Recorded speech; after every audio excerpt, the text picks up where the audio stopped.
का प्रकाश हो जाए, कथा के रस आ जाए। सरस्वती माता ने वाणी को पवित्र बनाया और जो हमारे यजमान विराजमान है गांव के शिवपुरिया में, जो जितनी भी अवगति आत्माएं हैं जो भटक रही हैं, जिनको मुक्ति प्रदान नहीं हुई, वो भी पधारे और ये साप्ताहिक भागवत ज्ञान गंगा है, इसका श्रवण करे और श्रवण करके अपने आप को सद्गति प्रदान करे और जो अपने पीछे वाली पीढ़ी है उनको इस प्रकार से अन्न धन प्रदान करे कि वो ऐसा सात्विक कार्य करते रहे, धर्म का कार्य अगर करते रहे, संतान और धन से वो परिपूर्ण रहे। आप भी विराजमान, आपके चरणों में नमन कर संगीतकार बंधु जो है माँ सरस्वती की कृपा से वाणी को पवित्र करते हैं, श्रृंगार करते हैं। ब्राह्मण देवता विराजित है, आपके चरणों में नमन कर, पिता के समान जो आत्माएं बैठी हुई है आपको नमन कर, वात्सल्य रूपिणी माताएं हैं आपको भी नमन करके आज श्रीमद् भागवत ज्ञान गंगा का ये पहला दिवस है और पहले दिवस का आप सभी को जय श्री कृष्ण। देखो भगवान से ये प्रार्थना करना है,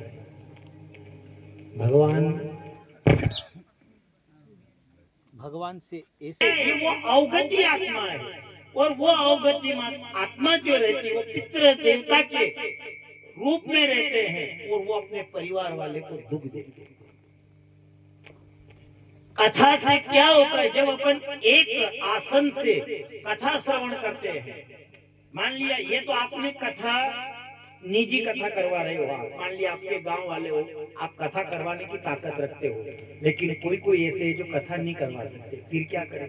तो जो कथा नहीं करवा सकते हैं वो कथा का श्रवण करो, कथा सुनो, क्योंकि अपन जिसको समय देंगे वो अपने को समय देगा। आज अपन यहाँ मान लिया जाए 2 घंटे 3 घंटे का समय निकाल करके इस सांवरिया सेठ को अपन ने यहाँ समय दिया है, एक विचार करना, देखना, टेक्निकल करके देख लेना, आप यहाँ समय दे रहे हो, ये कारे काकड़ में बुलाओगे आपको, आधी रात के समय वहां आकर खड़ा हो। मान लिया जाए अपन इस सांवरिया सेठ को, भगवान कृष्ण इस भागवत को बड़ी मानते हैं कि ये भागवत बड़ी है, पर एक विचार करना, ये कथा से अगर पूछो, सांवरिया से पूछो कि जब ये जितने भी भगत हैं ये आपको बड़े मानते हैं, तो विचार करो आपकी निगरानी में कौन बड़ा है? ये कहती है, ये भागवत कहती है, अगर ये संसार, ये जितने भी भक्त है ये मुझे बड़ा मानते हैं, तो मेरी निगरानी में अगर कोई बड़ा है तो वो है मेरा भगत बड़ा है। ये जितने भी मेरे भगत हैं ये सब बड़े हैं, क्यों? क्योंकि विचार कर लेना, मान लिया जाए आज अपन भगवान को बड़ा मानते हैं, पर ये भगवान की निगरानी में भगत बड़े क्यों हैं? इसलिए हैं कि अगर आप जो नहीं होते तो ये भागवत का बंधन नहीं खुलता। ये भागवत कहती है अगर मेरे भगत नहीं होते आज तो मैं बंधी हुई, मेरे ऊपर धूल जम जाती, मेरे ऊपर मिट्टी जम जाती। अगर भगत नहीं होते तो इस भागवत का बंधन कौन खोलता है? इसलिए ये भगवान ने कहा, ये कहती है भागवत, तुम भक्त मिलकर के मेरे बंधन को खोल रहे हो, समय आने दो मैं भी तुम्हारे बंधन को नहीं तो गाए। भक्त नहीं होगा भगवान का होगा,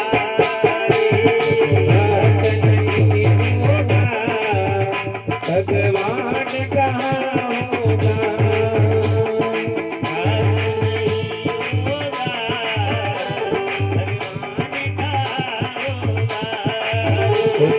भक्त नहीं होगा भगवान का होगा।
भगवान कहाँ होगा।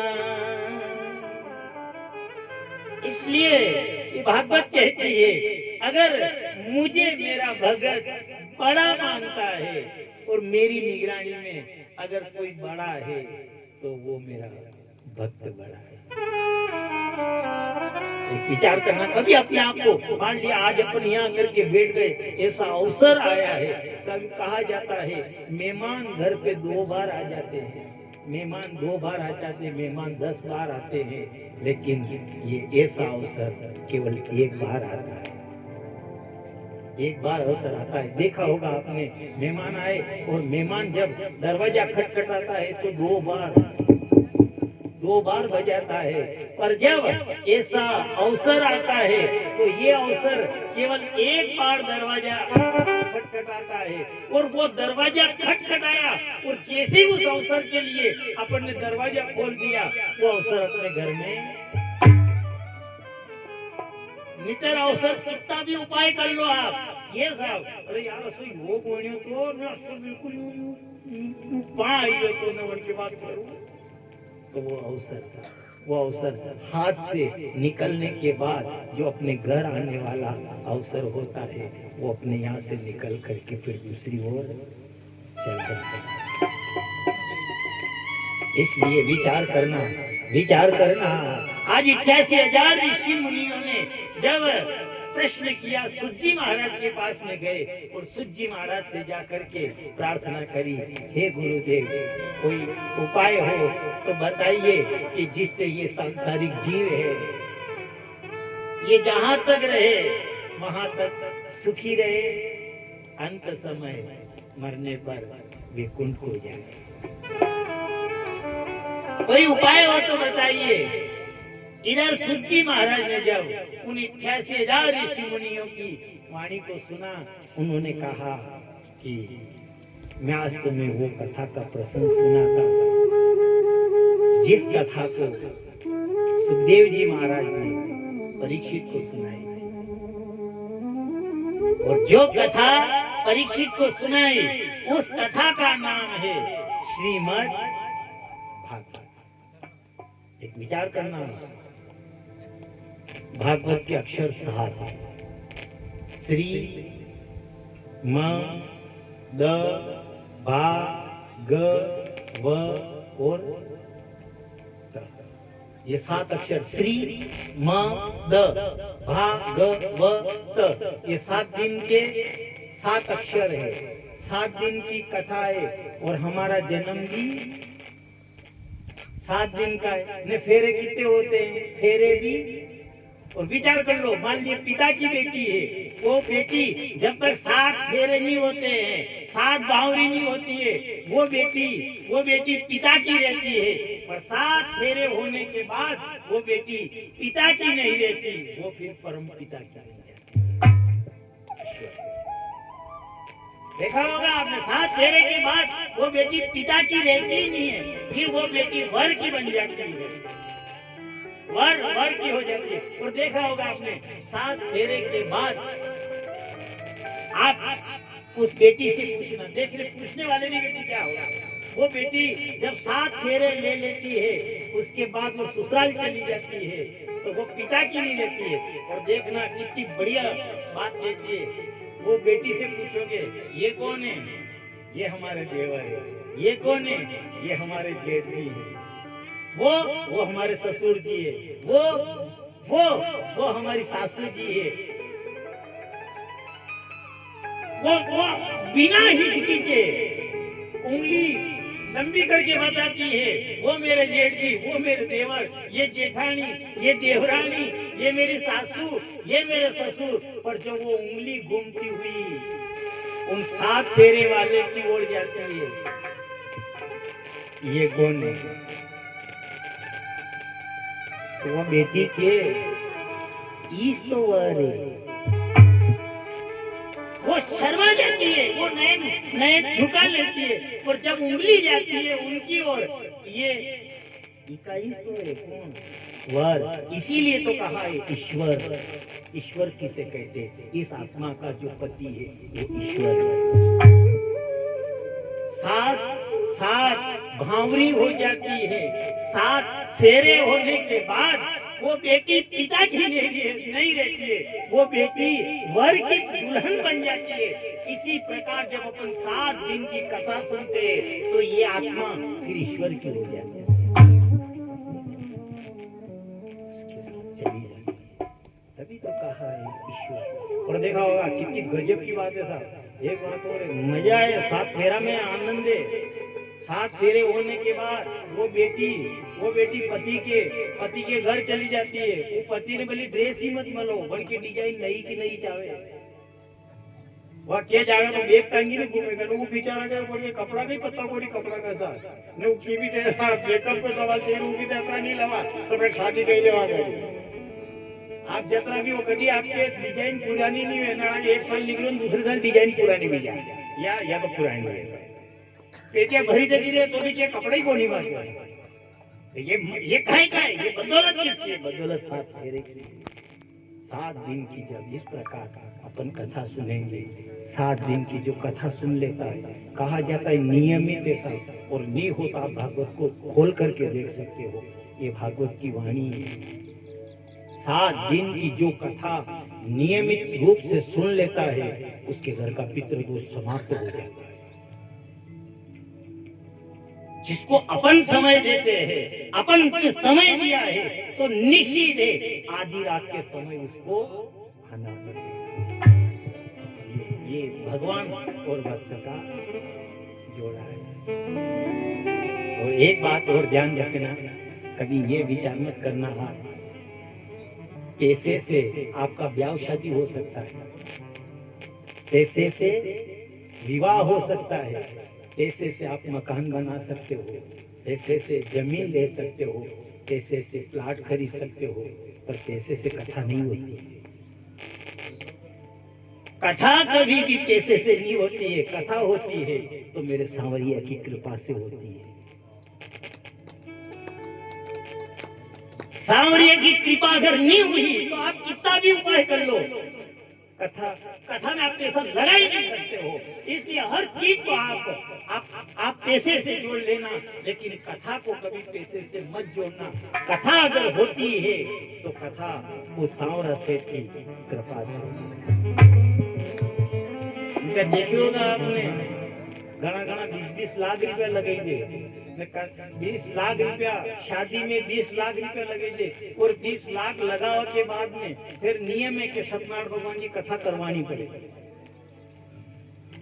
नियम है साहब, ब्याह शादी के बाद फिर सत्यनारायण भगवान की कथा करवानी पड़े। सत्यनारायण भगवान की कथा में ज्यादा नहीं लगे, 400-500 रुपया लगेगा। वह शादी कथा भी 5 अध्याय उड़ावे पर गणा के समान हड़ी है, हर का बदामा हड़ी है। देखिए बाबूजी मैं कथा करानी मांडा की बात कथा नहीं है तो सती कथा कदी करावेगा, अरे सामान तो पड़ियो वो खराब ही हो। तो विचार करो जो 20 लाख का ब्याह शादी कर ले, 10 लाख विवाह में लगा ले और उसके घर सत्यनारायण की कथा नहीं हुई, क्या कारण है? इसके ऊपर भगवान की कृपा। कथा तो आज मान लिया अपन यहाँ आकर बैठी, ये किसकी बदौलत? इसने चुन लिया, इसने पकड़ लिया। अगर ये कड़े सपारा ज्यादा कब्जे नहीं लानी, आपकी बदौलत नहीं है कि कटा आप बेटा जितनी भी लक्ष्मी की कृपा है। जैसे आप बहन भैया तो नीचे मुंगनी बीरी जोड़ा में आप बैठी सकते हैं। मान लिया पटेल बाजी को साहब भागवत जी आपने टोकरी बढ़े, भले दूसरा नहीं बैठे कई आदमी पटेल बान टोकरी बढ़े पटलर में साफ नट जाए वो तो आई ही नहीं। मैं पटेल भाई एकला तो खिले तो वो टावेल क्या है, वो टावेल लटक तो भर रही है जमे बदौलत है। मान लिया कि आज ये कथा आई है, ये कथा आई है तो ये लक्ष्मी की कृपा से। वही तो क्या साहब आपने देखा थोड़ी कथा की हटी में लोग पहले के जोड़ी नंबर है क्या? 1 नंबर की तो बात ये अलग है, डालिया बैठो बैठा अच्छा भी लगी रहा था। क्यों? क्योंकि 1 नंबर जोड़ी है, तो 1 नंबर जोड़ी है तो ये कथा आई है, नहीं तो कोई आवे। अच्छा दूसरी यूं यकीन नहीं है पगा में जूता फिर कतरा 1 नंबर है क्या? अलग अलग नंबर है क्या? अलग अलग 8 नंबर अगर बूट बैठेगा तो दूसरों बूट भी 8 नंबर। अच्छा मान लिया जाए एक 8 नंबर ने एक 10 नंबर उधर में एक तो ये अतरो सो करो एक यो नंबर ओके कोई जो कोई है यार ये जो चूता है कि एक कंपनी का तो नंबर दे। नंबर कितने हैं? ओके एक 8 नंबर है, एक 10 नंबर या एक 7 नंबर, एक 9 नंबर और ये वो नहीं जमेगा, वो जमे ही नहीं, वो दोनों मान लीजिए हे कसो भी अगर कोई भी अगर पूजे में ही बैठा तो भी घरे राई करे कई करा कथम वहां की कई करा तो जोड़ी नंबर 1 वेगा एक नंबर जोड़ी वेगा मान लीजिए पति 8 नंबर पत्नी भी 8 नंबर तो पिता साला के बार हपलूम तैयार भी ने 9 नंबर वेगा क्या ले सर तो पूजन में बिठा मोटे 9 तो हम दिन नो आप 8 नंबर या 9 नंबर कदा होना चला 9 तो हम दिन नो ये जोड़ी दो एक 8 में एक 9 मंदिर में दर्शन करने के लिए चले 9 तो हम दिन नो ये 8 नंबर या और वो जमीन ही था इसीलिए तो कहा इसलिए कहते एक नंबर की जोड़ी एक नंबर की जोड़ी एक नंबर का पैसा या कथा में लग रहा है पैसा ये मामूली नहीं है बड़ी पसीने का पैसा है साहब ये ऐसे ऐसे निधर माने यूट्यूब भी चल रहे हो और घना 2 नंबर वाला जजमान भी है घना दिखा कथा करेगो विके हाँ कथा कराऊंगा तो कदी कराऊंगा के बाद में कराऊंगा ने बाद में कथा को नंबर आवे म्हणती पहला तो कई के लफड़ो पड़े जो राते तोड़ वे जो भी रात का रात में हमारी को सब कथा यार बाबूजी कोई रात में तोड़ करियो सब जाए भी आवे धन में साहब दिन में आवे लेकिन रात में वो एक नंबर का पैसा नहीं है एक नंबर का पैसा अगर होगा तो वो इस कथा में लगता है 2 नंबर के बड़े पसीने के पैसे हो तो जाकर के भगवान के यहाँ लगते हैं कितनी कोशिश कर लो कुछ भी उपाय कर लो ओके नहीं यहाँ पर कृपा राम की हो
राम जी की हो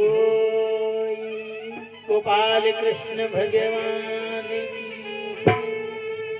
इसलिए कहा जाता है जिसके ऊपर राम की कृपा होती है, जहाँ पर कृपा राम की हुई तहाँ पर कृपा करे सब कोई।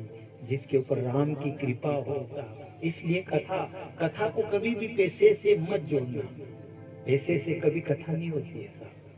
कथा होती है तो भगवान की कृपा से होती है।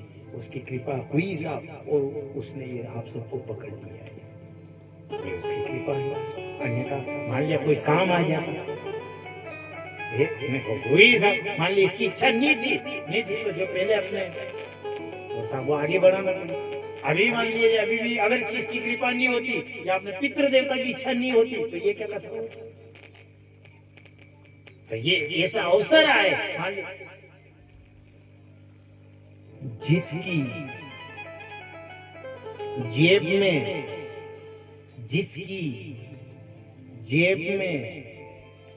50,000 की अगर गड्डी पड़ी हुई है 500 की, तो देख जो 50,000 की अगर गड्डी 500 की पड़ी है तो यो हाथ ये में घूमी न कुछ बना पैसा तो मार जा।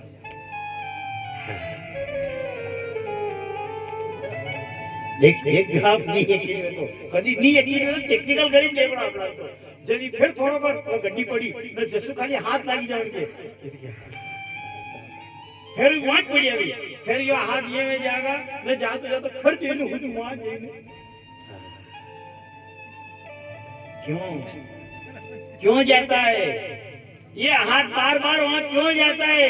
इसलिए उन पैसे की गर्मी है तो कहीं नहीं पर खाली जब मजा को यूं हाथ अड़ी जा इधर जिएगा। क्योंकि पैसे की गर्मी जेब के अंदर है। पर एक विचार करना, पैसे आपकी कथा आप सुन रहे हो, आपकी जेब में 50,000 की गड्डी नहीं है, 50,000 की गड्डी नहीं है, ये आपका हाथ जेब के ऊपर नहीं जाएगा, जेब के अंदर नहीं जाएगा। क्यों? क्योंकि पैसे नहीं है। पर एक विचार करना, इस हाथ को जेब के ऊपर मत ले जाना क्योंकि पैसा नहीं है, पर इस हाथ को एक बार अपने कर्म के ऊपर ले जाना। कर्म के ऊपर इसलिए ले जाना, हे भगवान न जाने कौन सा कर्म किया था, मेरा नसीब कितना बढ़िया जो आज मुझे भगवान की ये कथा।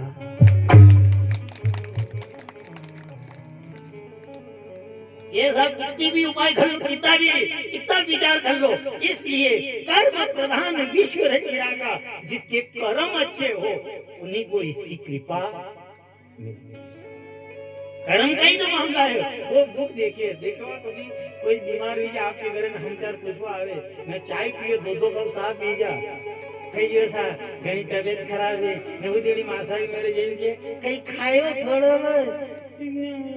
काजो अदरक बटको ये और ज्यादा हम जब पूछवा मेरी हम सर पूछवा हो रहा था कलाकार है बिल्कुल फुर्सत में मैंने फंसे था हम सर पूछवा आपको दाना ही घर को काम करे शेयर करना। मान लिया जाए ये जेब के ऊपर आपके पास पैसा है, आपके हाथ में जेब में 50,000 की गड्डी है, आपका हाथ बार बार जेब के ऊपर जाएगा, पर कथा में 50,000 नहीं है, 50,000 कथा में नहीं है, पर कथा में उसकी कृपा है, वो हाथ आपका। अब विचार कर लो ये क्या ये सब कर्म है? हे भगवान तो ये हाथ फेर करके यहाँ हाथ लगा करके ये ना ये सावरिया ये मेरे कैसे कर्म है, न जाने कैसे कर्म किए होंगे तो जाकर के आज ऐसा अवसर हमको कर्म का ही तो मामला है। कर्म से ही तो आप अपने यहाँ घर के बैठे, अगर कर्म अच्छे नहीं होते तो मजा ले आ ही नहीं सकते, बुला ही नहीं आने और देखा होगा कहीं के घर जो बीमार है नहीं हम चार बुझवा जावे अगर हम चाय पिलानी पड़े, चाय पिलावे ने कहीं नहीं करे ज्यादा मन की मासाई मर जाएंगे और किस तरह कही है हमें तो हवे जी ने कहा को ने पाजे भी थोड़ा सा माती नीचे भी नहीं उतरेगा वही घर में थी बाहर नहीं जाएगा ने भी 3 शहरी बेरी की जाएगा ने पस क्या कहू घनी हालत खराब है बस इतनी एक जगह कर्म कीधा भोगना पड़ेगा ही कारण सारे जन को खाई रहा वही की निंदा करिए बाहर है तो साला को कोनी यार अनाने कहीं कर्म ही ऐसा कीधा तो ये तो भली कहीं भी करना भोगना पड़ेगा। नहीं भी दूसरा जो है दूसरा के तो वही बात है ये बोला कि घरे अगर हम चार बुझवा जा ने घर कहीं बैठा रहे थे कहूं घणी हालत हो गई इधर भी के कोनी वहां नडी जन्म में तो घर में कीधा को कहीं वाला अगला कर्म करा कहीं है ये भगवान है तो विचार तो करो ऐसा रास्ता ऐसे नहीं मिले तभी आज वो 88,000 ऋषि मुनि अपने गुरु सूची महाराज के पास में गए, हाथ जोड़े और कहा जाता है गुरु किसे कहते हैं, गुरु से अच्छा जीवन शुरू होता है, उसे गुरु कहते हैं। सब मिलकर के सूची महाराज के पास में गए, चरण पकड़ लिए। उन्होंने कहा जिस कथा को मैं सुनाने जा रहा हूँ वो कथा श्रीमद् भागवत के नाम से जानी जाती है। हे ऋषियों, चित्त लगा करके सुनो। जैसे आज तुम मेरे पास में आए, ऐसे एक दिन सुखदेव जी महाराज के पास भी परीक्षित गया, शापित था वो, और जैसे गया हाथ जोड़ करके कहने लगा, ओ मुझे काम क्रोध ने घेरा और चारों रे अंधेरा, मुझे काम क्रोध ने घेरा और चारों रे अंधेरा, अब मारो या फिर तारो, गुरु एक भरोसो तारो, अब मारो या फिर तारो, गुरु एक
कुएं के भरोसो तारो। एक विचार करना, प्रेम आप संसार से करना, पर भरोसा मत करना। संसार पर भरोसा मत करना। प्रेम आप संसार से करो कोई बात नहीं, लेकिन भरोसा तो मेरे सांवरिया सेठ का ही करना। क्योंकि संसार वो खेल कि टाइटन की घड़ी हाथ में हो, टाइटन की घड़ी हाथ में हो, 10 आपके आगे रहेंगे, 10 आपके पीछे रहेंगे, पर विचार करना वो टाइटन की घड़ी हाथ में है तभी ये दुनिया आपके साथ है। अगर टाइटन की घड़ी के अलावा आपको संकट की घड़ी ने पकड़ लिया तो ये आगे पीछे घूमने वाले कोई नजर नहीं आएंगे। सब साथ छोड़ करके चले जाएंगे। इसलिए ठीक है, आप संसार से प्रेम करो, कोई बात नहीं है, लेकिन प्रेम आप संसार से करना, लेकिन भरोसा तो मेरे सावरा सेठ का ही करना। किसी का नरसिंह जी महाराज ने प्रेम संसार से किया, लेकिन भरोसा